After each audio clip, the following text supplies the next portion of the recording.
આશારામ આશ્રમની જમીનને લઈને મોટા સમાચાર સામે આવી રહ્યા છે। 45,000 ચોરસ મીટર જમીન લેવા હાઈકોર્ટની લીલી ઝંડી જોવા મળી છે। મોટેરા આશ્રમ હવે આશારામની પકડમાંથી મુક્ત અને ગુજરાત હાઈકોર્ટે આશ્રમની જમીન પરત લેવા રાજ્ય સરકારને મંજૂરી આપી છે।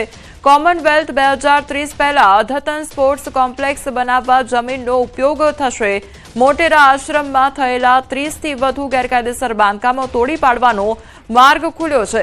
તો લાંબા સમયથી ચાલી રહેલી કાનૂની ગૂંચવણ બાદ હાઈકોર્ટનો મહત્વનો ચુકાદો। હાઈકોર્ટ જસ્ટિસ વૈભવી નાણાવટીની કોર્ટનો સ્પષ્ટ નિર્ણય કરવામાં આવ્યો છે।